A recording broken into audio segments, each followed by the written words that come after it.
not letting me pull you in. Oh, here we go. Okay. All right. I'm waiting for her to get on. Okay. Hey. Thank you.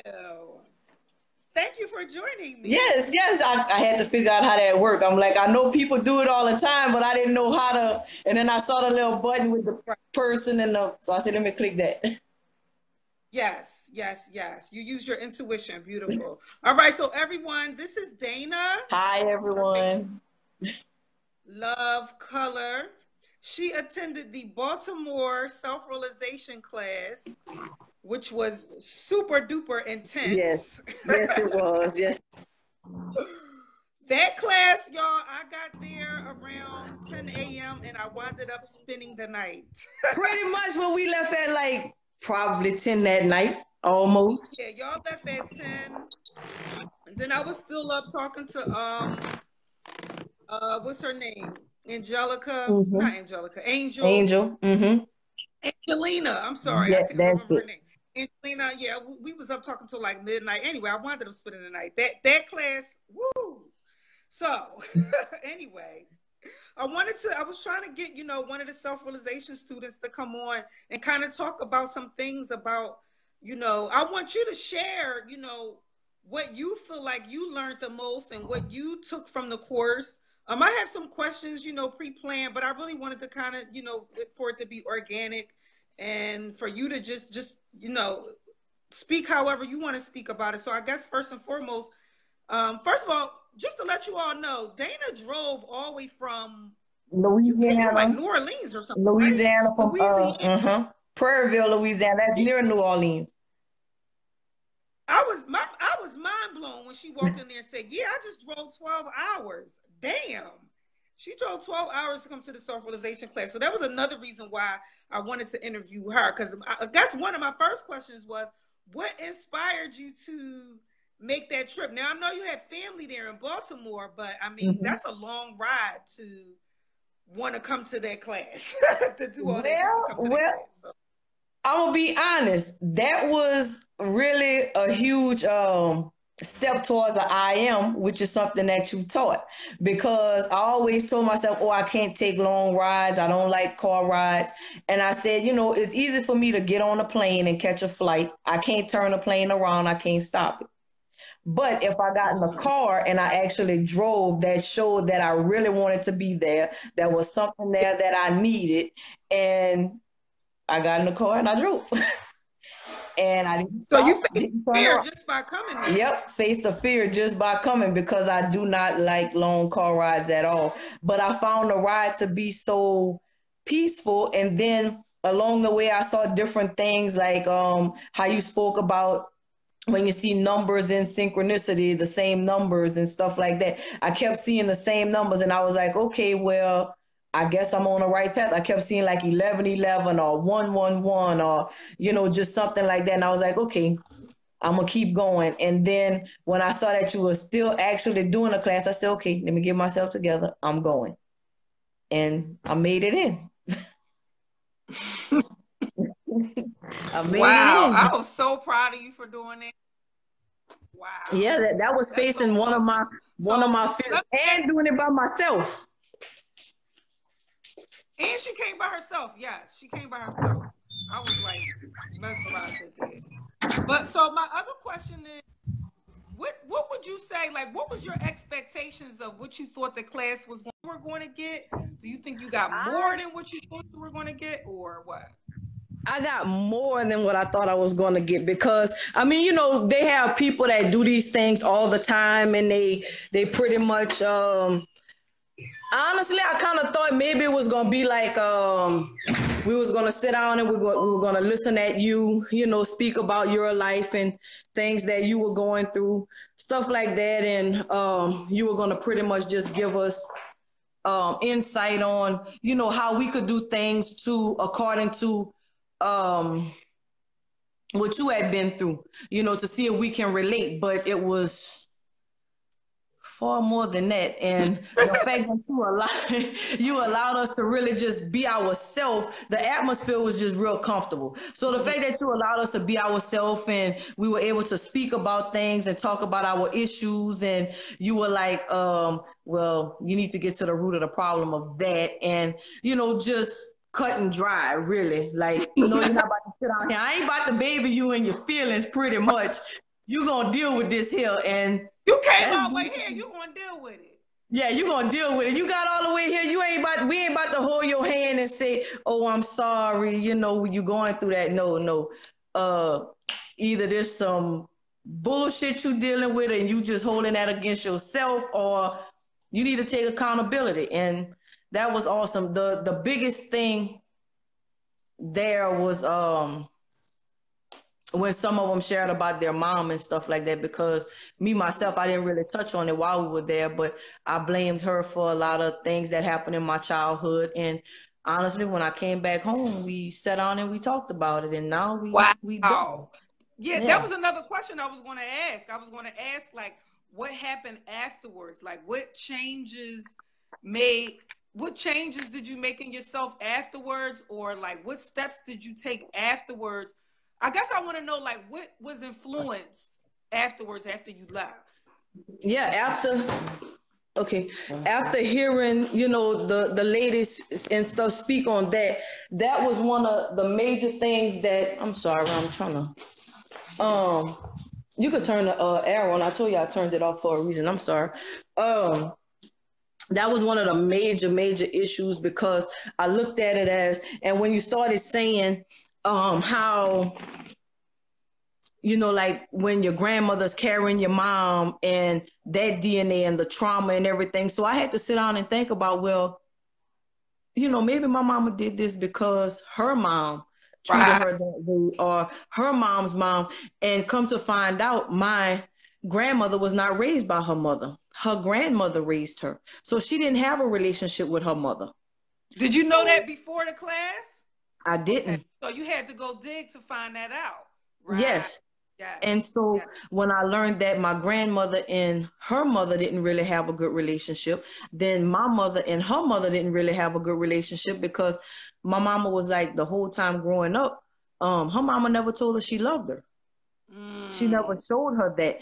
And it wasn't until my grandmother was on her deathbed that she told her, I love you, you're my daughter and I love you. And my mama said, she cried because she was like, that was the first time my mama ever, told me that. Granted, my grandmother told me she loved me all the time, but she didn't do that with my mother.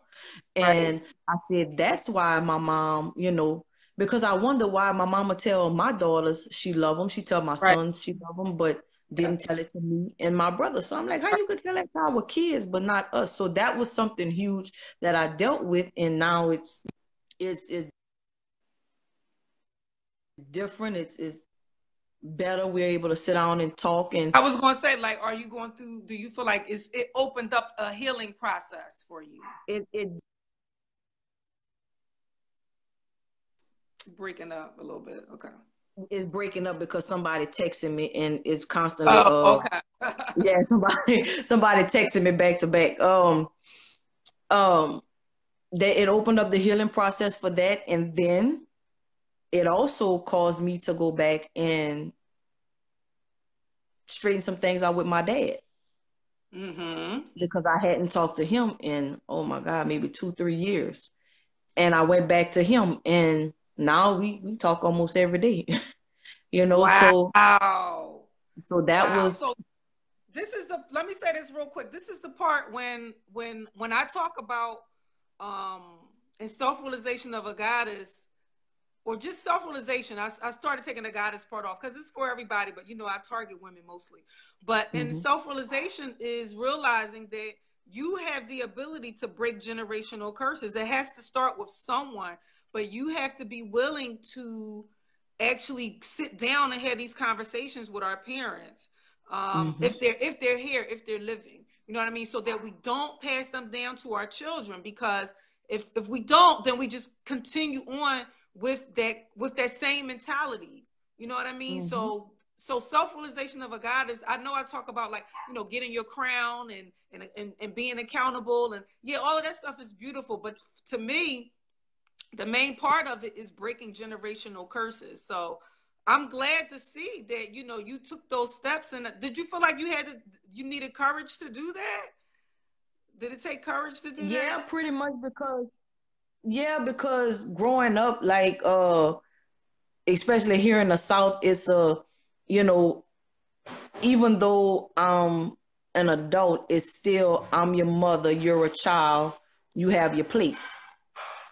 That's the way it is here. And it's kind of like don't do what I say. No, don't do what I do what I say do type of upbringing. And so it was kind of rough because, you know, it's hard to talk to a parent that has that mind frame. But through doing that, it also opened up with my daughter, my oldest daughter. Our relationship was severely strained. Like, this kid, I swear to God, she hated me. I would cry all the time because I'm like, why you You don't like me? actually talked about that in class. We did. And finally now she's like, we laugh and clown, we lay down and watch movies together, we talk, listen to music, we do all kind of stuff together now. And it's just total for her and I, because before she would not even come and open up to me. Now, since I guess I've just broken the ice as far as that's concerned. Another issue that we discussed in the class was my marriage. And that's something that kind of dealing with now is not in the the good area, because I think that was the biggest part for you anyway. Yeah. When you dealing with when you're on a search of finding yourself, because you've been wife and girlfriend and mom and everything for so long, and you decide, hey, I need to start taking some of that and give it back to myself. Right. It's not really something that's accepted because everybody's used to you being a certain kind of way. And so that's still something that's you still working on that. we I think that was the part. But I think that you going and talking to your mother and father, that starts the healing process of dealing what you're dealing with in your marriage. We talked, of course, we talked a lot about mirroring. So would you say that, and I'm asking this, I'm scooting across because my battery going dead, y'all. So I got to plug it in. But I'm asking about the mirroring because to me, a lot of people or women, because I'm usually talking to women, they have a tendency to run from the mirroring aspect because it feels like, mirroring feels like I'm the blame for everything. So I guess I'm asking, like, how would you perceive your mentality about mirroring? So when we got to that part in self-realization of a goddess, did it help you understand it better? Did it help you see how the things that you were saying about your husband actually reflected who you are and on the inside? Like, did it help you with that at all? It really helped a lot because, the fact that religious wise, when we say you get married, you become one. And in a lot of ways, becoming one means what? What does that actually mean? When you say you become one, because then the Bible also speaks of being unequally yoked. Yes, it does. So you have to sit down and think about this. Is he my yin and I'm his yang, or, whatever? What is it about us that really goes together to as well mirroring? And a lot of things that I find that I disliked about him is a lot of things that really Sorry, I was putting this dog outside. Go ahead. I'm just is a lot of things that that happen with our parents, that I watch with my mother and father, that he watched with his parents or whatever. And it's just like it's in your face. It's like, is a Right. So cycle. he was doing a lot of things that he was taught by watching his parents, and you were doing a lot of things that you were taught by watching your parents, and you all were mirroring each other. Right. Right. But never getting to, like you said, the root of the problem. What was the root? And oftentimes, and I know you said that in the class, um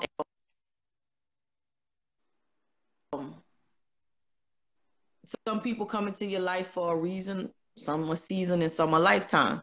And sometimes we take things and we make them a lifetime when it was just a season, or that was a particular reason for that person or that situation to be. I swear to God. Yeah, your phone blowing up. I don't know who texting you. they trying to get through to you. You know, like if it's not a text message, it's an email. I don't even know how to cut it off while I'm on here to is where it don't interrupt anymore. But That's okay. um it's just something huge to have to sit down and look at. And one of the biggest things that you said, and I'm always drawn to water, and I told y'all I don't know how to swim, but I love being by the water. And you said that water is your biggest mirror. Yes, it is. It is your biggest mirror. And so I find whenever I'm going by the water, whenever I decide to walk in and I'm looking, I'm like, okay, sometimes you're going to look distorted. You're going to look like, you know, the waves are moving and, okay, well, what's going on? Why am I not still? Because even with that, spiritually, you should see yourself still in that water, no matter how much it's raging. You shouldn't be able to allow, you shouldn't be able to allow whatever's going on around you to affect you on the inside. And a lot of times we allow outside sources, people, things to affect us when all they're doing is showing us something that's, or they're just deflecting how they feel about themselves upon us. Yes. Yes. And I feel like the self-realization class, we talked, well, if I recall correctly, because I don't say the same thing in every single class, but we talked about, you know, keeping our peace of mind. And a lot of that has to do with knowing and understanding when someone is projecting their fears and their insecurities and their doubts onto you, how you can still stand in your place of peace by knowing yourself. You know Right. what I mean? So let's just take like infidelity in a marriage, for example. Mm-hmm. Us as women, of course, we start blaming ourselves, and then you got men, they play games and they'll try to make it seem like, well, it's because you don't cook good enough. It's because you this, Right. when it really is their own insecurity, their own doubts, their own fear of failures that is playing the most biggest role in why they're even so-called cheating in the first place. But we have a tendency to blame ourselves for that. But if we could understand that this is their this is their perspective, their fears and their doubts and their insecurities, and they're taking it out on us, then we will be at a much better place of peace. Right. Right? Definitely. I mean, And that's one of the biggest, that's one of the biggest issues. Like most men don't want to take responsibility.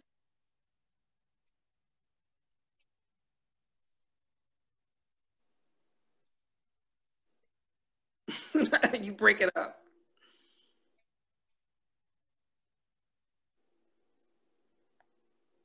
I don't know if you lost the signal because you got in a car.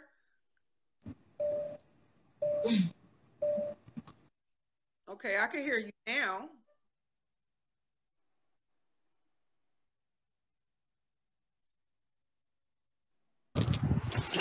Ah, hold on.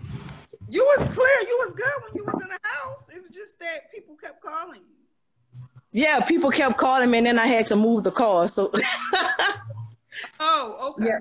Where I live at, we can't park on the grass. So I had to move the car. And that's what cut us off. So okay, we good now. um yeah, I mean men normally don't want to take responsibility. They don't want to be accountable. just like when you did the side by side, showing, you know, like men who would be accountable and men who want to remain in a boy status. Right. And even with that, with realizing that there are men who will become accountable, men who will do what's necessary for their families, and then you still have to think about those who are in a boy status. But why are they in a boy status? And it goes back to the female, because we know the female is the creator of all things. So when you go back to the female, it's like, what did his mama do wrong? Right. What did his mama teach him or not teach him, you know, that caused him to be like this? Because I know here where we are, and I don't know if it's like that in every other state or whatever, but the mamas here, they tetane boys. And what I mean by tetan, mean they, I'm raising my son to take care of me when I get older. Or I'm raising my son to, you know, I'm his mama, I'm his first love. Well, mama, you can't do for him what I can do for him. You know, you can't be to him what I could be to him. You his mama, that's a different type of love, but why should I be competing with you for the love of your son? But well, I think that in itself comes from their own lack of self-love. And let me clear this up real quick. When I'm saying, and I know a lot of people that follow my page, they probably already know, but there could be some new people on here, right? So when I'm saying that, you know, the woman, and I teach this in Self-Realization of a Goddess, I teach a lot about the womb. So when I teach that the woman was creating the man, it's not that she's just only creating him in her womb, but she's creating him based on the man that she even chose to create a child with. It starts with her mentality of who she chose. So, you know, when you said that, you know, well, what did his mama teach him? It's not only, you know, what did his mom teach him, but it's also what man did she choose to lay down with to create him and to help raise him? Because not to get into the science of the womb, but you might remember that we talked about how, you know, it's the sperm that's trying to get to the egg. And we touched that. When we get to the stage of No Pussy for Boys and all of that stuff, I teach about how, you know, it is the woman, it is the egg that is attracting that sperm to her. So therefore, all through nature shows you that it is the male that is, you know, flapping his wings for the female. And I don't know if I talked in class about the eagle, and I gave like the bee, and I gave like, you know, all these different examples of in nature how it is the woman that's really choosing to say, yes, you can come mate with me. So when it comes to a woman creating a man or a king, to make a king, it first starts with her own mind. And that's why I always focus on women when teaching self. It's true. And I just was thinking about that a couple of days ago. I was like, if you look at the nature of a bee or the nature of an ant, you know, they always protecting the female. And the female chooses who she's going to be with. But when we look at society and how it is, the female is not protected at all. And it's like men expect women to be Wonder Woman per se, and to accept all things and be able to be all things to him, but he can't be all things to her.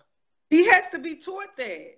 See, the queen bee, the reason why all the bees protect the queen bee is because they're trained to do that. So he has to be taught to protect her. Like I say all the time, if I made the other post the other day, I think you shared it. Like, women, like, if you want men to grow up to be a protector and to be this and to be a provider and to be like, you have to teach him that. Where do we think that he's getting this from? He has to be taught that. He has to be trained that. So the queen bee, first of all, when she's mating, she runs, and if he can't catch up with her, then guess what? He can't make it. It ain't happening. And one thing about that is, it's almost like these days men want to be pursued. They want you to pursue Where they them. getting that from now? That means we pursuing them. I'm like, are the men the real females? I'm trying to figure out if we the real men and the men are the real females because they want to be pursued, they want to be wined and dined, they want this, they want that. But it's like, do you not understand the dynamics of a female? Do you not understand how we feel when you're not catering to what we feel that we need? Because as a mother, a woman, she has to nurture the kids, take care of the house. If she have a job, go out and work, come back home and still be all things to you, no matter how tired she is. And with me, like, I haven't worked in like almost 8 years. However, being a stay-at-home mom and taking care of things and then going through my own issues, that's not an easy plight. Right. However, if you can't sit down and understand, hey, at the end of the day, I'm tired, don't touch me, leave me alone for now, then you're being inconsiderate. And that's just my take on that. I could be wrong. It could be, hey, you're supposed to keep on going, you Energizer Bunny or the Michelin Tire Kid or some shit, but no. It don't work like that, but that's the way men are. But and you said that we teach people how to treat us according to how we feel about ourselves. What we accept. Exactly. And for so long, I accepted so much. But not only did I accept it, I allowed it to happen. And I said nothing about it. I really didn't address it. And so the behavior was acceptable. Hence the reason why he can sit down and tell me, I didn't have any consequences. Right. I had no consequences. So I continued doing what I was doing because you would get mad and then you'd be like, okay. And you would stay. Right. So that means you created that atmosphere. The same I created it. And so I have to be accountable for it. And now, and when I told him that, he was like, that sounds stupid to him. Why do you feel like you have to be accountable for something that I did? Because I allowed it. Right. I allowed every ask rule you another that question. If you don't mind, and you can, if it's too much, if I'm overstepping the boundary, let me know because we are live. But I would like to know when you came back and you had this whole different perspective of yourself. How did your husband receive that? Like, I saw some of his posts. He was actually commenting on my posts, but I want to know, how did he receive this new, like, aha moment that you had when you came back from the class? It was okay. It was okay initially, but now it's like you in a totally different place now, and it's like, I don't like that too much. Why you gotta? Because I'm still. It seemed like he was all for it, right? But I'm still. He liked it. What's not being understood is I'm still in a place of healing. I'm still in a place of, he doesn't understand. He's like, why you need to go find yourself? Mm-hmm. What does that mean to find yourself? How you lose yourself? And I'm like, you're never going to understand if you've never been there. If you don't feel like you're lost. I mean, we're learning something every day. Every day we're learning. Whether it be something about yourself or something about somebody else, we're forever learning, forever evolving. Yeah. And for me, I'm like, I lost myself. And so to find the love I need for myself, I can't pour from an empty cup. I can't. It's impossible. Right. All right. I want to ask you one more question, and I'm going to let you get off here. I'm looking because I had some questions written down. In regards to working on your personal I am, whatever that means to you, that could be career-wise, that could be love-wise, that could be just basic, confidence in yourself. In regards to working on that, did you start doing anything new after the class? Did you start taking any steps to actually be in that I am or that vision of yourself that you have in your mind? Did you start doing anything? Well, I'll tell you what I started doing, because I used to walk around the house in sweatpants and t-shirts and my hair all over my head because I really didn't care about my self-worth or how I looked. In fact, my hair was fixed when I came to the class. I did that for presentation purposes only. But however, I have started, getting up and like even if I would go bring the kids to school, I would just throw on some sweatpants and a t-shirt and I was done with it. But now I actually get up and put some thought into what I'm gonna put on for the day to go out in public. And then I've actually taken steps to go to classes because I want to open my own. Oh, okay. So I've started taking steps towards getting all the information I need as far as that's concerned. And I share with y'all my journey to go and get my degree. I finished my bachelor's. I start my master's. I got another week. I think I start on the 20th or something like that. To start working on my master's. So everything that I have a goal to set out and do, I'm actually working on it and putting it in motion, not just the physical appearance, but also career wise and working on me spiritually, like just as a step at a time, just trying to get my emotional and mental like today. And I really don't care because I think that mental health is very important. I went and see my Oh, yeah. psych doctor today. It's very important. And he was like, he's been seeing me for about 5 years now. And he's like, Dana, like you're a totally different person. He said, at least today you was smiling and we laughed and talked and everything. And he was like, I really like this side of you. Like you're not in here all mean. And I'm like, well, I didn't think I was mean before, but thank you. But that helps out a lot as far as my emotional well-being is concerned. But yeah, I've been working on several things, Okay. and making sure my relationship with my kids are good and that they understand, their spiritual walk, because something that you really touched on, and I already felt like that, but I started driving it in home even more, was that even though I have sons, it's not cool to have your boys, to tell your boys, oh yeah, go get that girl over there, because you have sisters. You don't want a guy hopping all over your sister, so you be respectful, respect your body, respect your space, and respect Yeah. other women. So Yeah. I started really, really, really pushing that hard with them because um, boys are really pressured to have sex early, to, Mm-hmm. get as many girls as they can. And with him, with the background from not just his dad's side, but also my side, Mm-hmm. with things like that, I tell him, look, you don't have to rush. I mean, even if you wait till you get married, for it to be your first time, find the right person, find someone that actually compliments you. Don't just go hopping and sharing your soul, your energy with just every and anybody. So Yeah. I took Yeah. a lot from especially the seasons. I took that. Well, yeah, the seasons. I'll actually get ready to send an email out reminding everybody on my email list about the class, and I was going to talk about the seasons. But just anybody who's listening, what she's talking about is when I got to the Baltimore class, I did it a little bit different than what I had did in Philly and Atlanta, and I actually started breaking down the self-realization course into fall, winter, spring, and summer.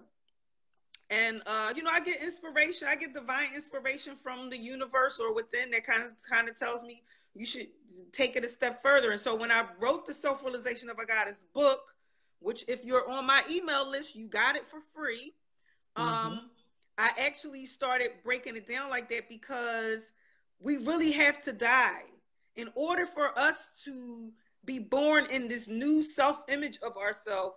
We have to go through a process of death and rebirth. So that's what she's talking about in regards to the seasons. And I think Tiffany, she was in class too. She also mentioned that was impactful for her too. So I'm glad that the way I broke it up, it made it more. I guess it made it come to life. How you have to, things have to die and things have to come back, and and things have to be reborn with new eyes. So that's just to kind of give you all a quick breakdown of how I break the Self-Realization of a Goddess course into segments. Okay, so let me look through these comments real quick because I ain't see what nobody on here said. It seemed like they was just saying hi or whatever. Thank y'all for coming. Thank y'all for joining me. Hopefully I'll see you in class. Class starts next Wednesday, October the 10th, 8:30 p.m. And there's 3 different ways you could buy the package. You could either buy individual classes, one at a time if you want, or you could buy the whole package, which you pay upfront for all 13 classes. Or if you want to go to Costa Rica with us, with it like that, the graduation ceremony is because what better way to, my motto is awaken a superhero. So what better way to actually be a superhero than to actually fly, than to actually go ziplining and fly. So you can do the classes 1 or 3 ways. I just took the deadlines off because I had deadlines when you can start, but because the classes will be recorded, you know, you can take them whenever you want to, as long as you are paid up before the deadline all the way in the end to go to Costa Rica. That's fine. So whenever you want to start, you can. I would suggest that you be on the live videos or the live classes so that we can actually converse and talk. And not to mention that when you buy the whole package, you get personal one-on-one, I call them self-realization sessions with me. Because I realized that, like Dana said, when we were in class, everyone had their own personal situations. And that's why the class took so long, because of course they wanted to keep talking about their own personal situations. So that's why I said, you know what, I'm going to add that into the course so that they can talk to me one-on-one. Okay, so if you buy the whole package, then you get 2 or 3 self-realization sessions with me, just a one-on-one conversation. We could talk about whatever you want. We don't even have to talk about healing or metaphysics or whatever. We can talk about business if you want to, whatever you want to talk about. Okay. All right, y'all. So Dana, thank you so much for doing this. I know we was trying to plan it for a couple of days. I definitely appreciate your time. And everybody that came on the live to listen, thank you so much. And I hope to see you all in class. You want to add anything, Dana, before we get off, or you good? Only that, y'all, is worth it. You might as well do it. I'm telling you, it's definitely worth it. So get on it. And I'm thinking about doing that Costa Rica package because I want to go ziplining too. I have a fear of heights. So I got over my fear. Then you have to do it. When you have a fear of something, you have to do it. Yes, I have a fear of heights. So I think that ziplining, I'll pass out. But you want to know why? One more thing too. The reason why I asked Dana, I had asked a couple of people to do it, but another reason why I asked Dana is because I already knew that she was so impressed by the class that Dana actually was willing to.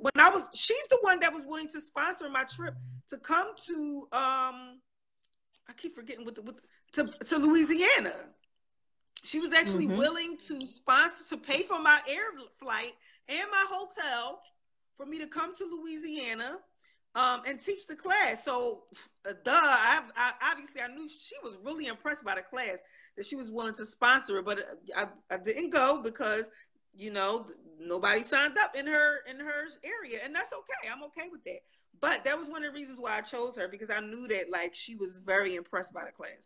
If somebody's willing to pay for my flight and my hotel to come teach the class, then they must have been very impacted by it. All right, y'all. So I'm done. Well, you have a good one. Everybody who joined, y'all have a good one. Now I'm going run around for the kids. All right, go call back all them people that was calling you and emailing you. Yeah. No, they was interrupting me, so they don't get no time now. All right. All right. Bye-bye.